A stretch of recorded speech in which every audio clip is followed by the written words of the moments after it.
আমার প্রিয় ছাত্রছাত্রীরা, সোমনাথ দার কোচিং সেন্টারে তোমাদের সবাইকে স্বাগত। মাধ্যমিক 2024 আজ রেজাল্ট প্রকাশিত হয়েছে।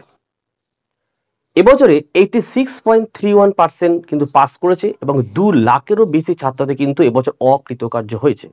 আশা করি যে তোমরা প্রত্যেকেই হাতে হয়তো রেজাল্ট পেয়ে গেছো। যারা অকৃতকার্য হয়েছো তোমাদের মনটা খুবই খারাপ, কিন্তু ভেঙে পড়ার কোনো কারণ নেই। তোমরা কিন্তু পিপিআর করতে পারো, হয়তো কোনো সাবজেক্টে 2 নাম্বার বা 3 নাম্বারের জন্য তোমরা পাস করতে পারোনি, তোমরা কিন্তু পিপিআর করলে সেই নাম্বারটা কিন্তু বেড়ে যেতে পারে। যারা ভালো রেজাল্ট করেছো, তো পাস করেছো, কিন্তু কিছু কিছু সাবজেক্টে নাম্বার ঠিক মতো পাওনি, তোমরা কিন্তু পিপিএস করতে পারো। পিপিআর এবং পিপিএস এর অফিসিয়ালি নোটিফিকেশন কিন্তু প্রকাশিত হয়ে গেছে।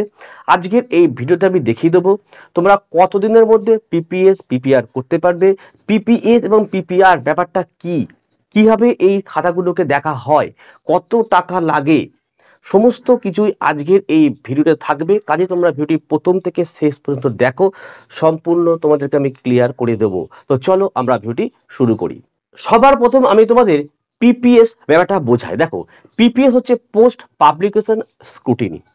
যারা পাস করেছো কিন্তু কোনো সাবজেক্টে ভালো নাম্বার পাওনি, তারাই কিন্তু পিপিএস করতে পারবে। যারা অকৃতকার্য হয়েছো কোনো সাবজেক্টে বা পুরোপুরি অকৃতকার্য হয়েছো, তোমরা কিন্তু পিপিএস করতে পারবে না। পিপিএসটা কি?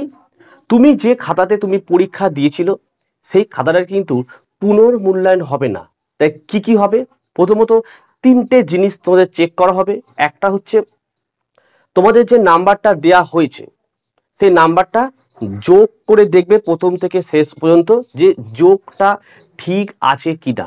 বুঝতে পারলাম? এটা 1 নম্বর দেখা হবে। 2 নম্বর কি দেখা হবে?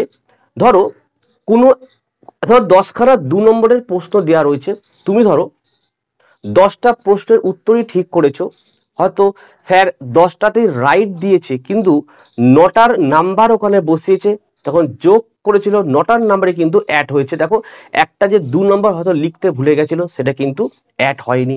এইটা কিন্তু দেখা হয়ে থাকে। কি বললাম, বোঝা গেছে? আর হয়তো 2 নম্বর পর এটা দেখবে। আবার কি হয়, মাঝে মাঝে কোনো একটা প্রশ্ন তুমি লিখেছো, স্যার হয়তো পেজ উল্টাতে গিয়ে একটা পেজ স্কিপ করে গেছে, সে পেজটা দেখেইনি। এরকম কিন্তু হয়ে থাকে।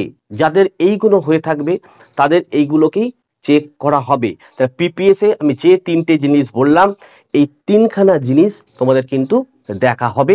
আর যারা কৃতকার্য হয়েছো, যারা পাস করেছো, কোনো কোনো সাবজেক্টের রেজাল্ট ভালো হয়নি, তোমরা কিন্তু পিপিএস করতে পারবে। পিপিএস করার নিয়ম কি?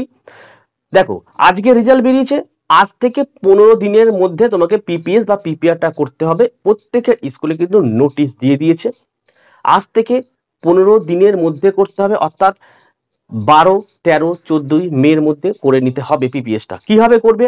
একটা সাদা কাগজে কিন্তু একটা অ্যাপ্লিকেশন লিখতে হবে।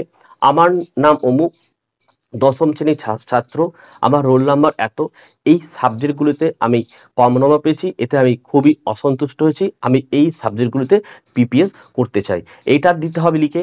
তার সঙ্গে অ্যাডমিট কার্ড এবং মার্কশিটের জেরক্স কপি নিয়ে স্কুলে কিন্তু জমা দিতে হবে। আর পিপিএস এর জন্য পার সাবজেক্টের জন্য 80 টাকা নেবে এবং কিছু কিছু স্কুল 2 টাকা চার্জ নিতে পারে। ক্লিয়ার হয়েছে? এটা হলো পিপিএস। এবং প্রতি বছর দেখা গেছে পিপিএস করে কিন্তু অনেক ছাত্রদের কিন্তু নাম্বার বেড়েছে। আবার অনেকে তোমাদেরকে ভয় দেখায় যে পিপিএস করলে কিন্তু নাম্বার কমে না, কোনো দিন আজ পর্যন্ত নাম্বার কমেনি। তাই আশা করা যায় পিপিএস তোমরা বুঝতে পেরেছো। পিপিআর কি? পোস্ট পাবলিকেশন রিভিউ, অর্থাৎ তোমার খাতাটিকে পুনর্মূল্যায়ন করা হবে, অর্থাৎ আবার প্রথম থেকে চেক করা হবে।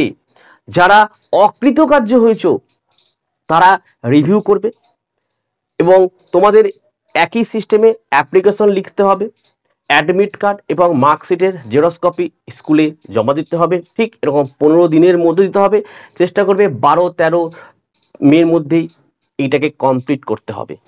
পিপিএস পিপিআর, ধরো কোন একটা ছাত্র একটা সাবজেক্টে ধরো অঙ্কতে ধরো ফেল করেছে, অর্থাৎ অকৃতকার্য হয়েছে, তুমি এই সাবজেক্টটিতে পিপিআর করবে আর বাকি সাবজেক্টগুলিতে পিপিএস করতে পারো। কোনো সমস্যা নেই। অর্থাৎ তোমার যে কটা সাবজেক্টে ইচ্ছা সে কটা তুমি পিপিএস করতে পারো। দুটি সাবজেক্ট যদি তুমি ফেল করে দেখো, দুটিতে তুমি পিপিআর করবে, বাকিগুলোতে কিন্তু পিপিএস করতে পারো। তো এই ছিল সম্পূর্ণ তথ্য। আশা করি তোমরা বুঝতে পেরেছো পিপিএস এবং পিপিআর ব্যাপারটা কি, কত টাকা লাগে, কিভাবে ফর্ম ফিল আপ করতে হবে, কত দিনের মধ্যে এই ফর্মটাকে ফিল আপ করতে হবে। আশা করি ক্লিয়ার হয়েছে। তো এই ভিডিওগুলো যদি ভালো লাগে অবশ্যই একটু লাইক করো এবং চ্যানেলে নতুন হলে চ্যানেলটাকে সাবস্ক্রাইব করো, পাশে থাকা বেল আইকন প্রেস করে অল নোটিফিকেশনটাকে অবশ্যই অন করো, তা আমি যখনই কোনো ভিডিও আপলোড করব সবার প্রথম যেন তোমার কাছে পৌঁছে যায়। তাহলে আজকের ভিডিও আমি এখানে শেষ করছি। তোমরা প্রত্যেকে ভালো থেকো এবং সুস্থ থেকো।